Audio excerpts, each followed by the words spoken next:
এই যে আপনি কমপ্লায়েন্ট হওয়ার বিষয়টা বলছিলেন এবং পরিবেশ বান্ধব করা যাচ্ছে না এই বিষয়টা আনছিলেন, তো বাংলাদেশে তো এবার প্রথম কোরবানি হচ্ছে না, প্রত্যেক বছরই এটা হচ্ছে,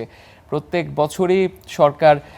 ব্যবস্থাপনা করছে, তাহলে কেন এটা পরিবেশ বান্ধব করা গেল না, কেন কমপ্লায়েন্ট করা গেল না এখন পর্যন্ত? আসলে এই সেক্টরটাকে কমপ্লায়েন্ট করার জন্যই কিন্তু অনেক দীর্ঘ বছরের যে ঐতিহ্য হাজারীবাগের যে চামড়া শিল্প সেটাকে স্থানান্তরিত করে 200 একর জায়গার উপর হেমায়েতপুরে একটা চামড়া শিল্প নগরী গড়ে তোলা হয়েছে, যেটি একটা ত্রৈমাত্রিক যেটা ট্রাইপাট্রিয়েট একটা এগ্রিমেন্ট হয়েছিল যে সরকারের সাথে যারা এই ট্যানারি মালিকরা আছে তাদের সাথে 2013 সালের, এবং সৌভাগ্যবশত সেই ট্রাইপাট্রিয়েট এগ্রিমেন্টের সময় আমি নিজে সেখানে এশিয়া ফাউন্ডেশনের সহায়তায় ডেভেলপমেন্ট এন্টারপ্রেনিউর হিসেবে কাজ করার একটু সুযোগ হয়েছিল। তো এবং আশা ছিল যে সরকার কিন্তু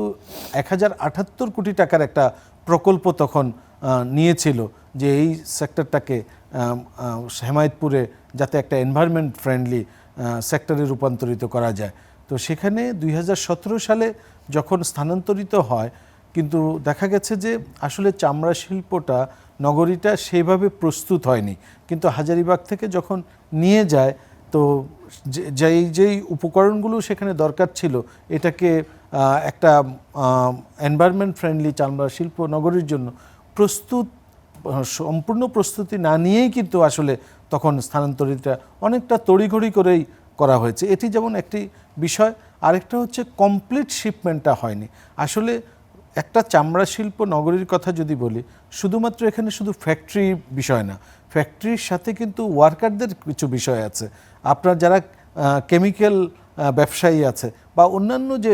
আনুষঙ্গিক যারা কানেক্টেড ছিল তাদের কিন্তু সেখানে আসলে